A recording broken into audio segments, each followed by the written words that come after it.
नमस्कार मित्रों, एक बार फिर आपका स्वागत है हमारे चैनल पर। चाहे मर जाना लेकिन 3 बातें अपनी स्त्री या किसी को कभी मत बताना। मित्रों, बात करें तो यह कहानी जो बहुत ही पावन और पवित्र कहानी है। भगवान भोलेनाथ हर हर शंभू का नाम लेते हुए इस कहानी को हम शुरुआत करते। इस कहानी को बहुत ध्यान पूर्वक सुनिएगा, आपको इस कहानी से बहुत अच्छी शिक्षा मिलेगी। भगवान भोलेनाथ का नाम लेते हुए ओम नमः शिवाय, शिव शंभू की जय हो। कहानी की शुरुआत करते हैं मित्रों। एक राज्य था, उस राज्य में एक राम गोपाल नाम का व्यक्ति रहता था और वह उस राज्य में एक सेठ के यहाँ पर काम किया करता था। उसके जानवरों को, गाय भैंस को जंगल से चारा खिलाने ले जाता था और उसे शाम को वह सेठ उसका जो भी मेहनताना बनता था उसे दे देता था और वह फिर अपने घर पर अपने परिवार के खाने के लिए राशन लाता था। इससे उसकी रोज की जिंदगी ऐसे ही बीत रही थी। मगर एक दिन सेठ ने उस रामगोपाल को बुलाया और कहा कि देखो, आज मैंने एक नया नौकर रख लिया है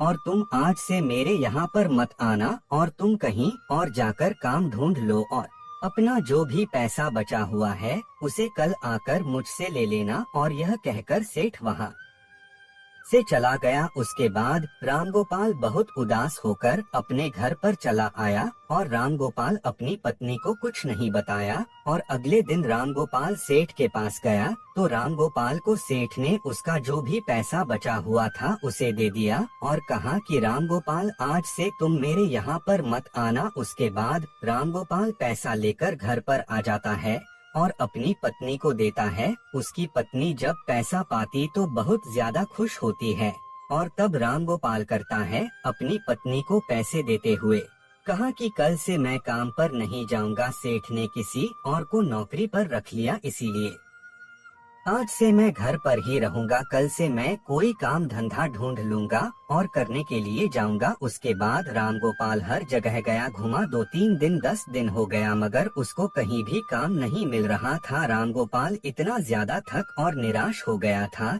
कि वह बहुत उदास हो गया और घर पर आकर सोचने लगा कि मुझे नौकरी भी नहीं कोई मिल रही है और मेरे घर में जो भी अनाज बचा हुआ है वह भी धीरे धीरे खत्म हो रहा है और इससे तो हम लोग बिना खाने के लिए दाने के लिए मर जाएंगे। उसके बाद रामगोपाल जो था उस गांव में बहुत ही गरीब था। रामगोपाल ही ऐसा अकेला व्यक्ति था जो उस गांव में गरीब था। 15 दिन हो गया उसे काम नहीं मिला और एक दिन उसके परिवार को भूखा ही सोना पड़ा। तो रामगोपाल सुबह उठा और जंगल की तरफ चला गया और जंगल की तरफ जाकर वह सोचा कि आज मैं पेड़ काटकर ही खाने का जुगाड़ करना पड़ेगा। उसके बाद वह जंगल के और अंदर चला गया और वहाँ पर जाकर पेड़ काटने की तैयारी कर रहा था। तभी उसने देखा कि एक साधु महात्मा अपने ध्यान में विलीन है और वह भगवान का नाम ले रहे हैं।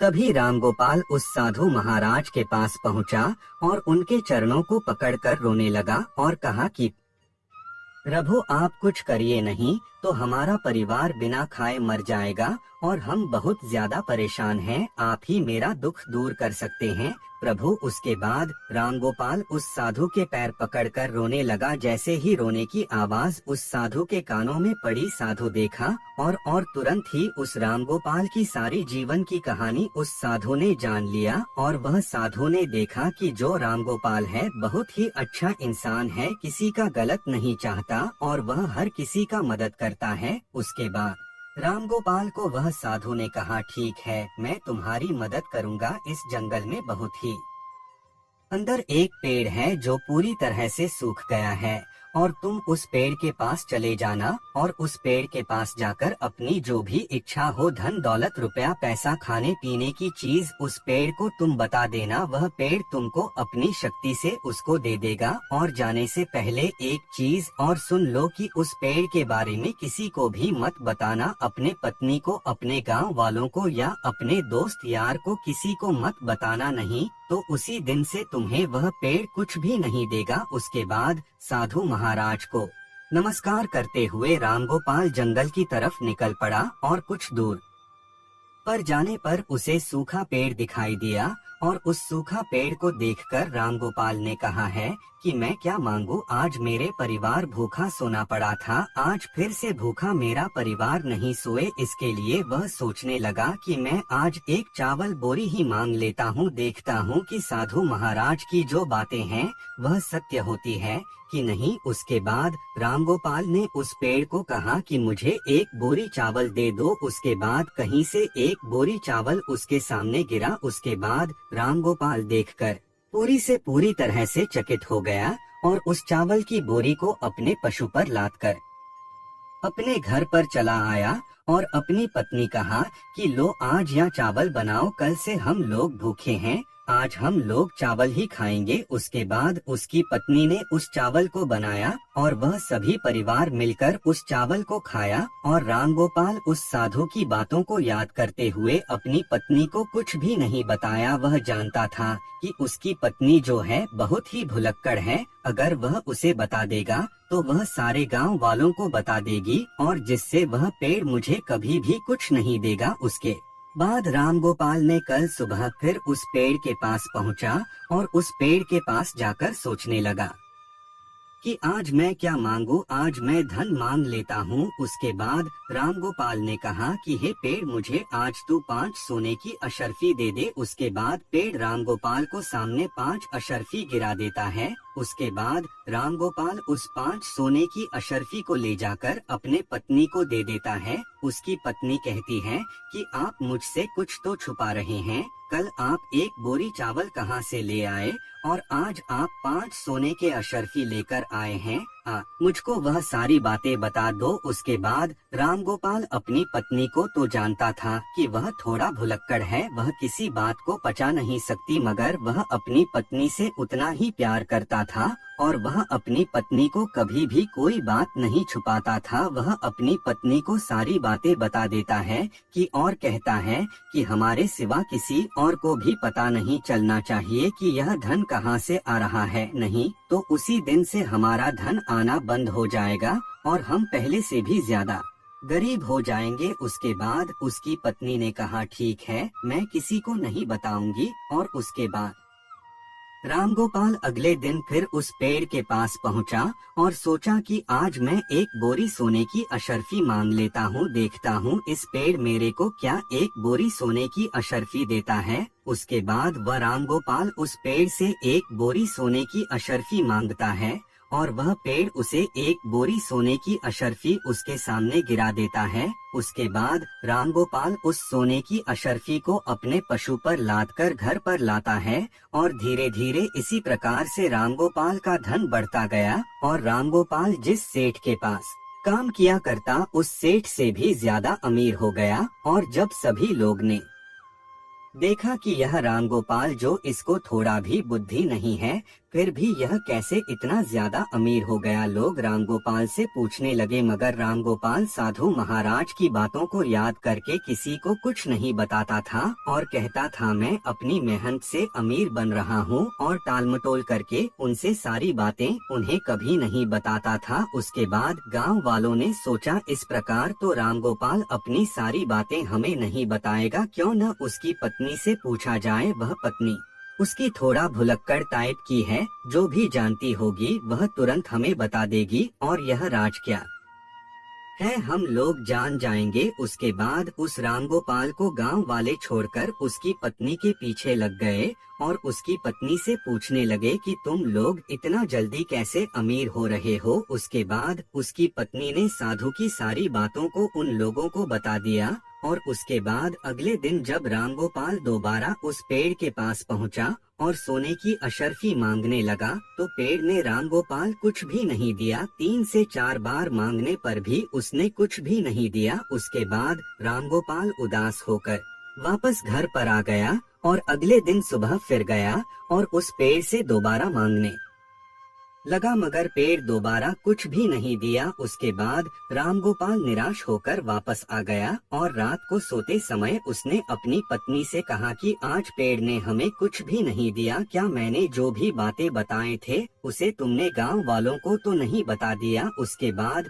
रामगोपाल की पत्नी कहती है कि जी मुझे माफ करिएगा, मैंने तो सारी बातें गांव वालों को बता दिया वह मुझे बहुत ज्यादा परेशान करने लगे थे और गांव वालों से कहा कि इस प्रकार हमारे पास धन आ रहा है। उसके बाद रामगोपाल अपनी पत्नी को बहुत ज्यादा बातें सुनाता है और उसके ऊपर बहुत ज्यादा चिल्लाता है और कहता है कि तुम्हारे कारण ही आज हमें धन नहीं मिला, अब हम लोग फिर से गरीब हो जाएंगे। उसके बाद धीरे धीरे रामगोपाल का धन खत्म होते गया और रामगोपाल जैसा पहले था वैसा फिर से हो गया। रामगोपाल एक दिन बिना खाए अपने परिवार के साथ सो रहा था और अपने पत्नी को बहुत ज्यादा गुस्सा कर रहा था कि भुलक्कड़, मैंने तुम्हें वह सारी बातें अगर नहीं बताई होती तो आज हमारा यह दिन नहीं आता और हमें आज बिना खाए नहीं सोना पड़ता। उसके बाद रामगोपाल सुबह उठा और सोचने लगा कि मैं उस साधु को दोबारा खोज लूंगा और उनसे माफी मांगकर अपने घर का सारा स्थिति बताकर फिर से दोबारा मैं उन्हें प्रसन्न कर लूंगा। उसके बाद वह साधु महाराज मुझे फिर से आशीर्वाद देंगे। वह सोचकर वह सुबह ही उस जंगल की तरफ चल पड़ा और उस जंगल में जाकर वह साधु महाराज को बहुत ही ढूंढता है। इधर से उधर 2 से 3 घंटा ढूंढने के बाद भी वह साधु महाराज नहीं मिले। उसके बाद रामगोपाल पूरी तरह थककर वापस आ रहा था, तभी देखा कि एक पेड़ के नीचे वह साधु तपस्या कर रहे हैं। उसके बाद साधु महाराज के पास पहुंचा और उनका पैर पकड़कर जोर से रोने लगा कि मुझसे क्या गलती हो गई, मेरे से क्या गुनाह हो गया, आप मुझसे क्यों नाराज हो गए हैं और मेरे परिवार अभी बहुत ज्यादा दुखी हो गया है। हमें आज खाने के लिए कुछ भी नहीं मिला, आज हम बिना खाए सो गए थे रात को। उसके बाद साधु ने देखा, जैसे ही रामगोपाल को देखा वह सारी बातें जान गया और रामगोपाल से कहा कि मैंने कहा था न तुमसे कि मैंने जो भी बातें बताई है किसी को मत बताना। रामगोपाल देखकर साधु महाराज को बहुत दया आई और साधु महाराज ने सोचा कि रामगोपाल बहुत ईमानदार आदमी है और यह किसी को भी दुखी परेशान नहीं करता, इसीलिए मैं इसकी जो गलती है उसको माफ कर देता हूँ। साधु महाराज ने उसकी गलती को माफ कर उसे कहा, ठीक है, आज से तुम्हें धन फिर से दोबारा मिलने लगेगा और तुम फिर से अमीर हो जाओगे, मगर मेरी बातें जो है उसे किसी को भी मत बताना। उसके बाद रामगोपाल ने कहा, ठीक है प्रभु, मैं किसी को नहीं बताऊंगा। उसके बाद रामगोपाल धीरे धीरे अमीर होता गया। उसके बाद रामगोपाल जैसे पहले अमीर था उस सेठ से ज्यादा अमीर हो गया। उसके बाद रामगोपाल ने वह सारी बातें अपनी पत्नी या गांव वाले को कभी